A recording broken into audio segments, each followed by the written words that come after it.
Welcome to Bible Answers. I'm Walter Veit. We have a question here with regard to the last Pope and Satan's impersonation of Christ predicted.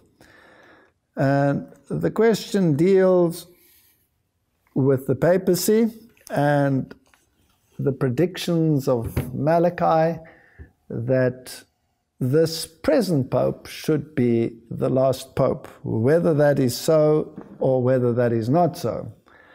And then, of course, there are the issues of Revelation chapter 7, 5 have fallen, one is, the other has not yet come. Does this refer to a literal sequence of popes since the reinstatement of the Vatican State? And according to this theology, the present Pope would also be the last Pope. So let me start with Revelation chapter 17, or with Revelation in general. When you study the books, the chapters of Revelation, you will see that there is a historic, continuous process of prophetic unfolding. And this is a theme that we find throughout the Bible.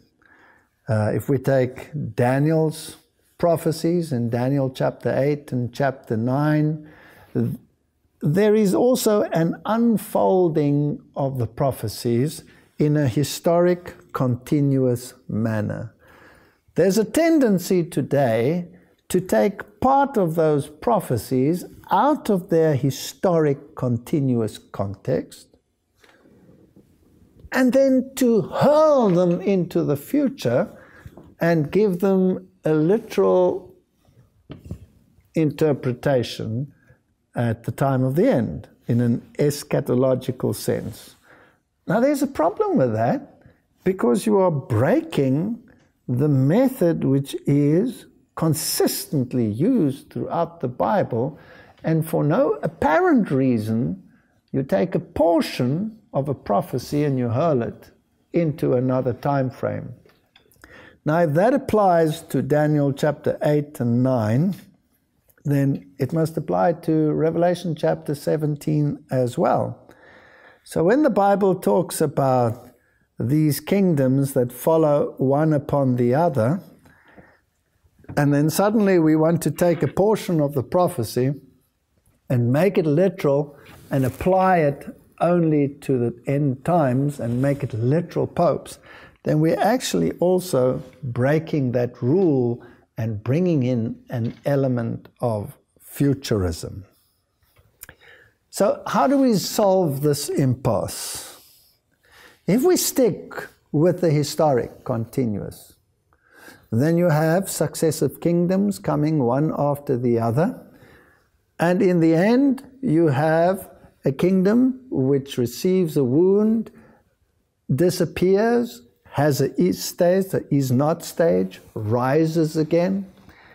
And in fact, there are a number of DVDs that you could watch. One of my own ones on this issue is A Woman Rides the Beast. And that deals with these issues. Now, is this one the last Pope? If I had to say yes, categorically yes, then I would also be dabbling in this futuristic interpretation where I've taken a portion of a prophecy and made it literal. Don't get me wrong, I would love it if this were the last Pope, and I certainly hope that those who have this interpretation are absolutely right. But what if it fails? If I am rooted in historic continuous interpretation, it wouldn't shatter my hopes, it wouldn't shatter my theological picture, and I'd be no worse off than I was before.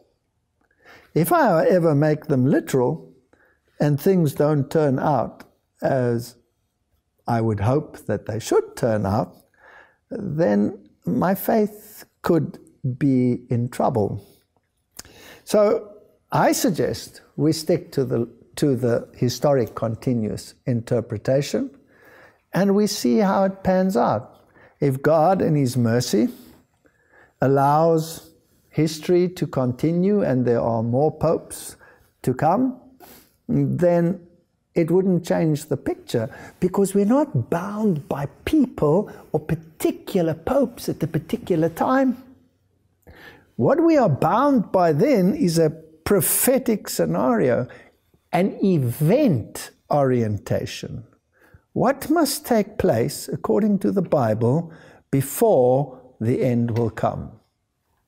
Obviously, there must be an implementation of the mark of the beast. That is a clear signal in the Bible. The beast and his mark. The beast out of the sea, the beast out of the earth. The beast out of the earth will introduce the legislation which will honor the first beast.